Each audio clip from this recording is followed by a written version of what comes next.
Well, is there a difference between a licensed appraiser and someone else who says they're an appraiser? Well, there is a difference. And there's a difference between a competitive market analysis and an appraisal. I'll be back in a moment to give you details on both of these issues.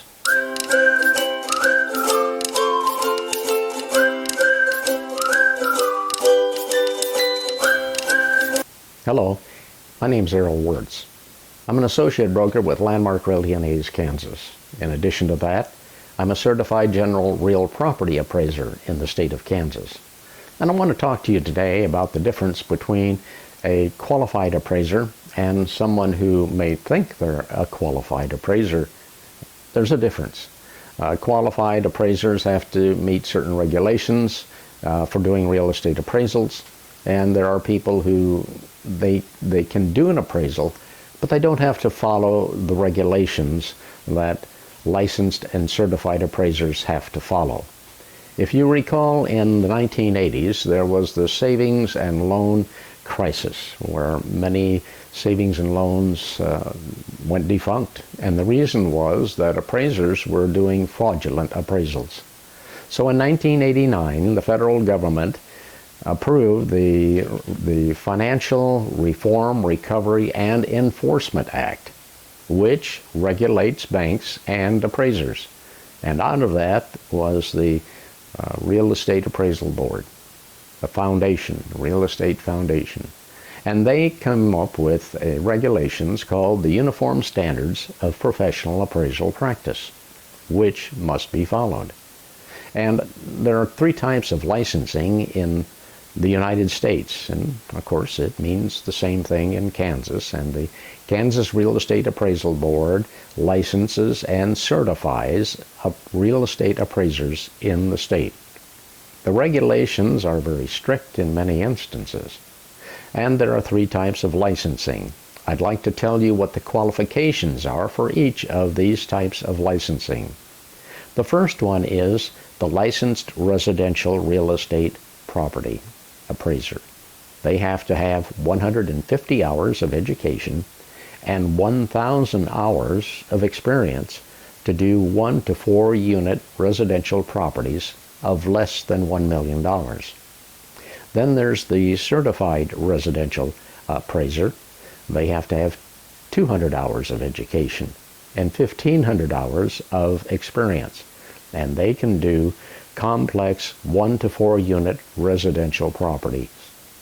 The final type of licensing is the general certified appraiser. They have to have 300 hours of education and 3,000 hours of experience. And they're not limited by any regulations. They can appraise any type of property, but they must be competent in doing the appraisal. In other words, I used to do farm appraisals. I don't do any anymore because, well, I don't feel competent in doing that. So I've been pretty strictly doing residential appraisals. And the reason I bring this up is that there are people who are trying to settle estates. There are people who want to know what the value of their home is. And there are people who, unfortunately, may be getting a divorce. And they all three need to have a value. Now, they could hire somebody who says, well, I'm an appraiser, but they don't have to, those people don't have to follow the regulations that are put forth by the Appraisal Foundation. The Appraisal Foundation came up with the Uniform Standards of Appraisal Practice, and each appraiser that's licensed or certified must follow those regulations. This is the book that we have to follow. Now, this is dated 2018, 2019, but every couple of years they come with an update. This is 2022 to 2023.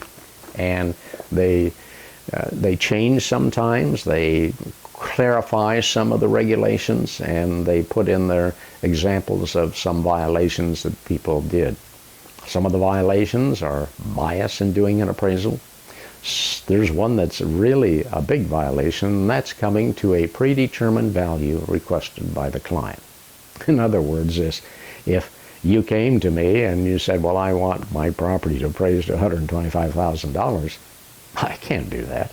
I will come up with a value that the market says it's worth. There's violation of the fair housing laws. There are violations of competency. In other words, I'm competent in Ellis and Russell counties. If someone called me and said, I want you to do an appraisal in Colby, I'd have to decline because I'm not geographically competent in that area. Now, there are people who do appraisals, but they don't meet these qualifications. And I'm just saying this so that you be aware that you're getting an appraisal by a competent appraiser. In Hays, there are just 3 FHA appraisers. An FHA, you have to qualify to be an FHA appraiser, and FHA is a little more strict in addition to the uniform standards of professional appraisal practice. The 3 FHA appraisers are Dr. Patty Baconrine, myself, and we're general certified. And then there's Craig Madonna, who's a licensed residential appraiser. So when you're looking for an appraisal, please check out the qualifications. I've heard of some people who are in real estate offices that say they're appraisers, and they do an appraisal of a property so that they can list the property, and that's a conflict of interest.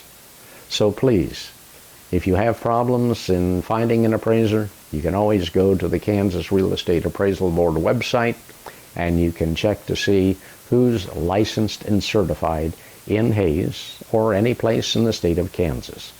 I hope that information has been of value to you, and I thank you for watching. We'll be back next week with more information about living in Hays, about real estate, and we welcome you back then. Thanks for watching.